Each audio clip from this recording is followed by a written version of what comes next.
Če rečem, da Toyota prodaja tudi lahka gospodarska vozila, boste nekateri začudeni, drugi pa rekli, ja, pa se ima res en kombi. No, da vas sezujem s številkami. Lansko leto je v Evropi Toyota prodala okrog 140 tisoč lahkih gospodarskih vozil, za naslednje leto pa je plan preko 170 tisoč. Sem spada tudi Hilux. Ja, niso hec te cifre, vem, zato so me povabili semle v poseben hangar tukaj v Hagu na Nizozemskem, kjer poleg ostalih zdaj predstavljajo tudi svojo največjo novost. Tamle zadnje, ampak jaz se grem zapeljat.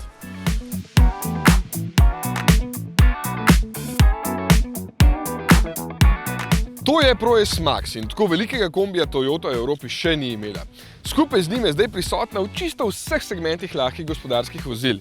Oblika vam je najbolj znana, ker ni nič novega, da Toyota v segmentu lahkih gospodarskih vozil sodeluje s skupino Stellantis. Že od leta 2016, ko so predstavili prvi ProAce, ampak vseeno vedno dodajo še svoj pridih. Ta velik Max je na voljo v treh dolžinah, od 5,4 do 6,36 metra, in v višinah od 2,25 do 2,76 metra, pa s tovornim delom, ki ima najmanj 10 kubikov prostora in največ 17.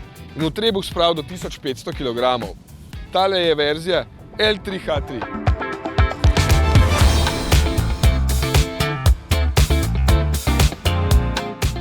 Lahko izbirate med dizelskim ali pa električnim.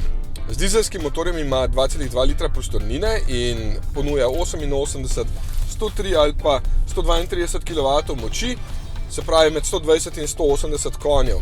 Sicer si ne predstavljam glih polno naloženega z najšibkejšim motorjem, ampak za tiste, ki bolj potrebujete volumen in ne toliko nosilnosti, je najbrž smiseln že osnovni motor, sicer pa te močnejša, ki ste lahko oba tudi samodejnim menjalnikom. Brez elektrike danes tudi ne gre, zato je na voljo še baterijsko električna različica, ki ima 110 kWh veliko baterijo, ki tehta 650 kg. No, ta se preko enosmernega toka polni z največ 150 kW moči in bo 80% polna v slabi uri. Od drugega leta naprej bo na voljo še 22 kW polnilnik na izmeničnem toku. Tega vam seveda priporočam na zasebnih polnilnicah, kjer je baterija velika in se bo sicer kar dolgo polnila. In takšen sistem ima 200 kW moči, torej 272 konjev, pa 410 Nm navora. Zdaj, ko je prazen, prav fajn leti. Doseg ne bi bil 420 km, ampak to je po VLTP.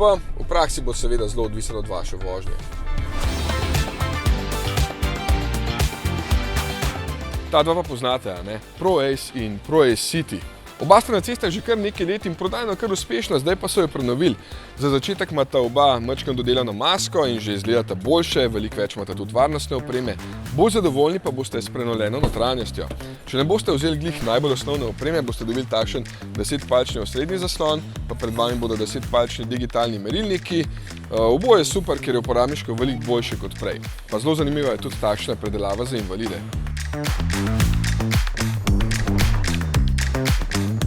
Pa motori, ja, večji ProAce ima pod pokrovom dvolitrski dizelski stroj 106 ali 130 kW moči. V takšni različici ven, brez sedežev, pa lahko dobite tudi 1,5 litrski motor s 88 kW moči. Ali pa električno različico, 100 kW moči in baterijo s 50 oziroma 75 kWh kapacitete. Zdaj manjša priporočam samo, če šibate večinoma po mestu in dnevne razdalje niso tako velike.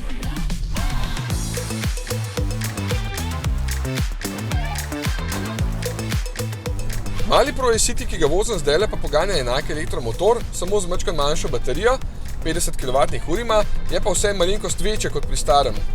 Lahko pa ga poganjate seveda še 1,5 litrski dizelski motor s 75 ali pa 96 kW moči oziroma 1,2 litrski bencinar z 81 kW.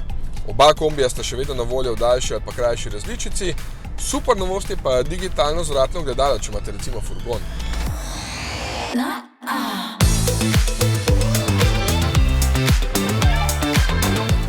V Evropi, pa tudi tukaj na Nizozemskem, je plan, da prodajo kar četrtino takšnih električnih kombijev.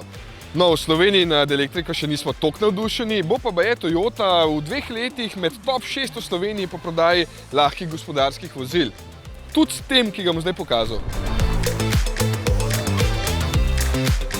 Zdaj je spet prenovljen in čeprav v nekaterih pogledih ni toliko in sploh kot tekmeci, predvsem ni toliko nastopaški ali pa fancy noter, ostaja verjetno najboljša izbira za vse tiste, ki poltovornjak potrebujete za delo. Ja, tukaj kompromisov ni, je pa največja novost to, da bo prvič na voljo še kot blagi hibrid z 48-voltnim omrežjem in dodatnim elektromotorjem, ki zmore 12 kW moči in dejansko pomaga 2,8 litrskemu dizelskemu motorju, ki pa še vedno ponuja 150 kW moči. Ja, dodatni navor se najbolj čuti pri speljevanjih in še lepšem predstavljanju sem zadnjič preizkusil na stezi v Parizu, medtem ko na ceste pa pripelje januarja in takrat ga bomo tudi prvič preizkusili, tako kot je treba, ne?